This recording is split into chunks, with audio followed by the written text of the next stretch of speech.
تو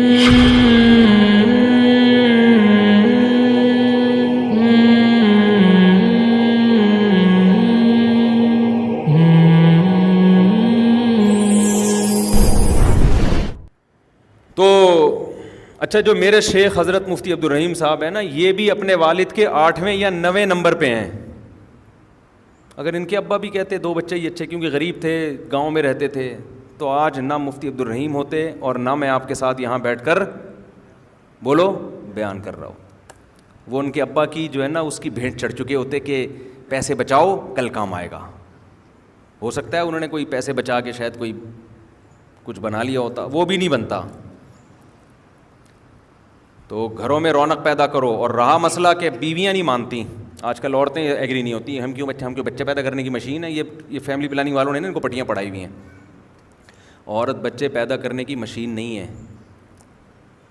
لیکن مرد اور عورت کا جو اللہ نے فرق رکھا ہے نا، عورت کے بہت سارے کاموں میں ایک بنیادی کام نسل بڑھانا ہے.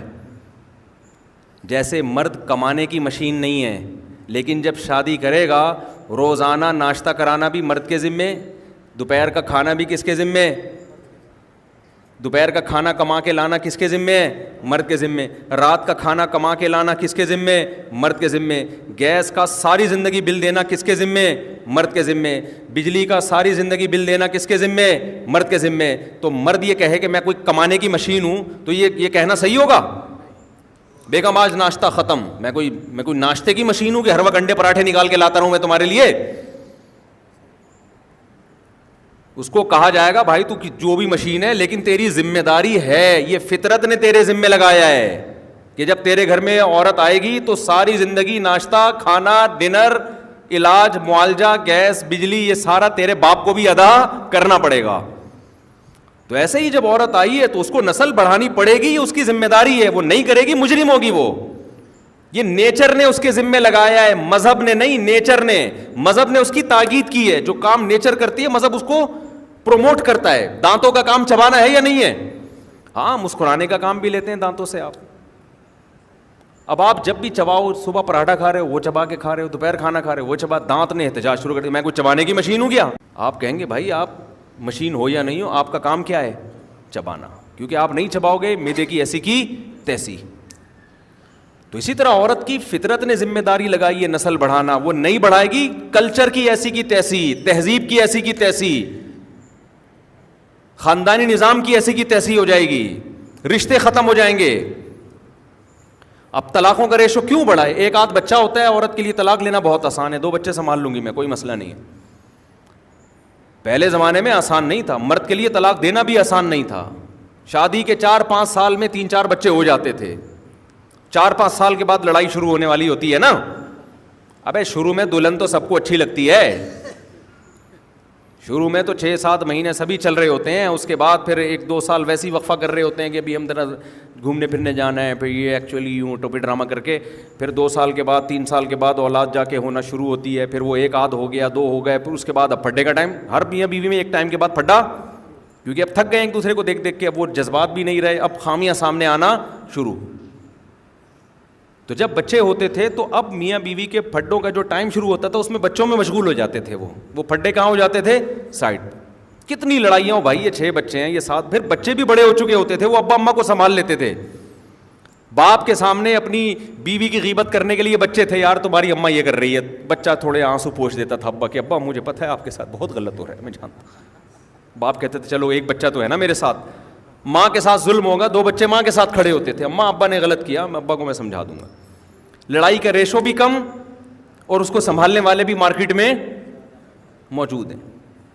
اور یہ بھی ہوتا ہے کہ ابا کو غصہ آیا بچوں پہ اتار دیا، ماں کو شوہر پہ غصہ آیا بچے پیٹ دیے پکڑ کے نا، کوٹ دیے. بچے بلا وجہ پٹ رہے ہوتے ہیں نا ادھر ادھر. اس سے بچوں میں بھی کانفیڈنس کیا ہو رہا ہے؟ پاورفل ہو رہے ہیں نا. وہ ایسے پھسپھسے سے بچے جو ہر وقت دودھ جلیبی کھلاتے رہو وہ تو بچہ ہی برگر نکل جائے گا. تو کوئی بھی سوسائٹی کو اس سے فائدہ نہیں ہو رہا، سب برباد ہو رہا ہے. خیر، اور پھر یہ جب آپ کرو گے کہ میرے پاس میں یعنی ان پہ خرچے تاکہ کم ہوں، یہ تو بہت ہی گھٹیا سوچ ہے، خدا کی قسم بہت ہی گھٹیا سوچ ہے. پیسے بچانے کا اس سے گھٹیا طریقہ اس کائنات میں نہیں ہے کہ آپ انسان کو دنیا میں آنے سے روک دو، جب کہ آپ کو یہ بھی پتہ ہے کہ وہ انسان جب آتا ہے اللہ ماں کی چھاتیوں میں اس کے آنے سے پہلے دودھ پیدا کر دیتا ہے. اتنا بڑا سگنل خدا نے دے دیا کہ اس کا خرچہ میرے ذمے ہے، تیرے ذمے نہیں ہے. تیرے بٹوے میں پیسے میں ڈال دوں گا، صحیح ہے نا. جو روٹی سے ماں کی چھاتیوں میں دودھ پیدا کر سکتا ہے وہ ڈالر یا وہ تیری جیب میں پیسے نہیں پیدا کر سکتا. پیسے کے ذرائع دنیا میں کروڑوں ہیں، وہ آنا آسان ہے. روٹی سے دودھ پیدا کرنا خدا کی قسم سب سے مشکل کام ہے. جب اتنا مشکل کام خدا نے کر دیا تو اس سے آسان کام وہ نہیں کر سکتا کیا؟ وہی کافروں کی طرح وہی سوچ، وہی یہودیوں کی طرح کیلکولیٹر لے کے بیٹھے ہوں گے، بس اتنے آ رہے ہیں تو اتنے بچے افورڈ ہو سکتے ہیں، تو تیسرا آ گیا تو پھر مسئلہ ہو جائے گا، وہ کمائے گا کہاں سے، وہ یہ ہو جائے گا، تو دو ہی چیز.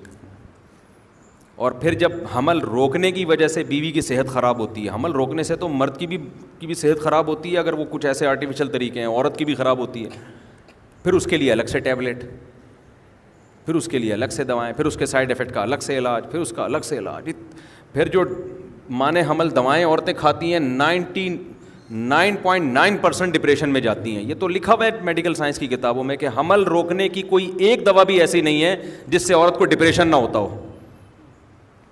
پھر جب وہ ڈپریشن میں جائے گی تو پھر پھڈے باز بنے گی. وہ آپ تمیز سے بات کرو گے، ہر بات کو نیگیٹو، جب آدمی ڈپریشن میں ہوتا ہے تو ہر بات کو نیگیٹو لے کے جاتا ہے کہ نہیں جاتا؟ اور جب خوش ہوتا ہے تو ہر نیگیٹو کو بھی کیا کرتا ہے؟ ہنستا ہے. ٹھیک ہے نا. الٹی باتوں پہ بھی اس کو کیا آتی ہے؟ بیگم آج کو دماغ لگ رہا ہے، زیادہ چل گیا آپ کا، وہ ہنسے گا اس پہ. میرے ساتھ تو ایسا ہی ہوتا ہے. میں جب خوش ہوتا ہوں تو گھر میں کوئی الٹی بات بھی ہو تو مجھے اکثر ہنسی آ رہی ہوتی ہے الحمدللہ. تو میں کیونکہ الحمدللہ اللہ کا فضل ہے، زیادہ خوشی اللہ نے رکھا ہوا ہے. ہمارے اعمال تو ایسے نہیں ہیں لیکن اللہ نے رکھا ہوا ہے. تو میں الٹی باتوں پہ بھی آپ میرے گھر میں پوچھیں اکثر ہنسی آ رہی ہوتی ہے مجھے کہ یار یہ آج کچھ زیادہ ہو گئی میرا خیال ہے. اس طرح سے میں کہہ کے، لیکن آدمی غصے میں ہو نا، جیسے ہم کبھی غصے میں بھی ہوتے ہیں، ہمارا تجربہ ہے، اگلا صحیح بات بھی کر رہا ہوتا ہے تو آدمی کو غصہ آ رہا ہوتا ہے، یار یہ صحیح کیوں کی، یہ بھی موقع ہے صحیح بات کرنے کا. 5 نمازیں پڑھا کرو. میں کوئی کافر ہوں جو میں 4 نمازوں کا قائل ہوں کیا؟ بچے ہوتے ہیں تو خوشیاں ہوتی ہیں انسان کے گھر میں. ہاں بچوں میں پریشانیاں بھی ہوتی ہیں لیکن وہ کم ہیں. جیسے کھانا کھانے کے بعد کچھ پریشانیاں بھی آتی ہیں، نیند بھی آئے گی، طبیعت بھاری ہو جائے گی، واش روم بھی جانا پڑے گا. یہ نقصانات کم ہیں. اس کی بیس پہ کھانا ہی چھوڑ دو، وہ نقصانات زیادہ ہیں. اب لوگ کہتے ہیں بیگمیں راضی نہیں ہوتی، تو بھائی شادی سے پہلے ایسی عورت سے شادی کرو جس میں سب سے پہلے ہدف ہے تمہیں نسل دے گی وہ. اور یہ میرا حکم نہیں، نبی کا حکم ہے. تزوج الودود الولود. پیغمبر صلی اللہ علیہ وسلم نے فرمایا ایسی عورت سے نکاح کرو جو تمہیں اولاد کثرت سے دے. حدیث میں کہیں بھی نہیں ہے ڈاکٹر سے نکاح کرو، حدیث میں کہیں بھی نہیں ہے کسی پڑھی لکھی سائنٹسٹ سے نکاح کرو، حدیث میں کہیں بھی نہیں کسی سیاستدان سے نکاح کرو، حدیث میں کہیں بھی نہیں ہے کہ حسینہ سے نکاح کرو. کریں، منع نہیں ہے. سب سے پہلی جو صفت عورت میں دیکھنی ہے کہ شادی کا جو بنیادی مقصد ہے خاندان بڑھانا، وہ حاصل ہو رہا ہے کہ نہیں ہو رہا. ڈاکٹر کا متبادل گلی محلے میں جو کلینک ہے نا وہ ہے.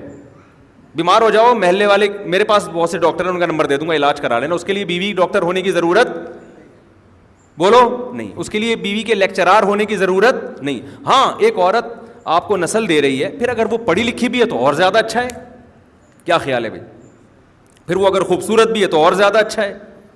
پھر اگر وہ پیسے والی بھی ہے تو اور زیادہ اچھا ہے.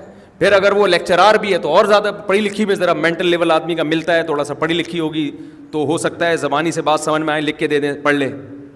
بعض دفعہ آدمی نہیں کہہ سکتا نا، بولے گا تو پٹے گا، تو اس کا طریقہ یہ ہوتا ہے پڑھی لکھی ہے تو لکھ کے دے دو، سمجھ جائے گی. جو پڑھی لکھی نہیں ہے اس کو لکھ کے دو گے تو سمجھ میں اس کے بعد پھر بھی نہیں آئے گی. وہ ایک میاں بیوی کا پھڈا تھا نا، تو ان کو پتا تھا کہ جو بولے گا پھر آگے پھڈا پڑے گا. تو شوہر نے بیوی کو لکھ کے دے دیا کہ مجھے صبح 8 بجے جگا دینا، آفس جانا ہے. صبح 10 بجے آنکھ کھلی، غصہ آ جا، لکھ کے دیا کہ مجھے جگایا کیوں نہیں.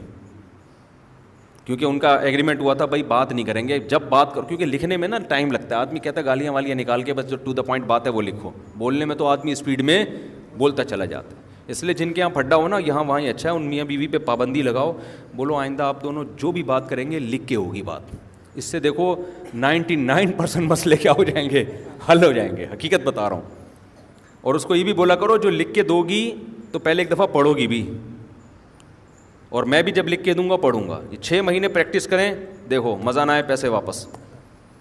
تو اس نے لکھ کے دے دیا کہ بھائی مجھے صبح 8 بجے جگا دینا. بیگم کو نہیں جگایا اس نے. صبح 10 بجے اس نے بولے گا یار تم نے لکھ کے دیا کہ جگایا کیوں نہیں. تو اس نے لکھ کے دیا کہ آپ کے تکیے کے نیچے پرچی لکھی پڑی ہوئی ہے. تکیہ اٹھا کے دیکھا, اس کے نیچے لکھا ہوتا 8 بج گئے اڑ جاؤ. سمجھ رہے ہیں؟ اس پہ لکھا ہوا تھا 8 بج گئے ہیں. کوئی بات نہیں, 2 گھنٹے لیٹ ہو گیا لیکن پھڈا تو نہیں ہوا نا. اب شوہر کو کتنا غصہ آئے گا کہ میں اس کو تھپڑ لگا دوں. تو زیادہ زیادہ ایک تھپڑ کا نشان لکھ کے پارسل کر دے گا نا, اس سے تھوڑی لڑائی ہوگی.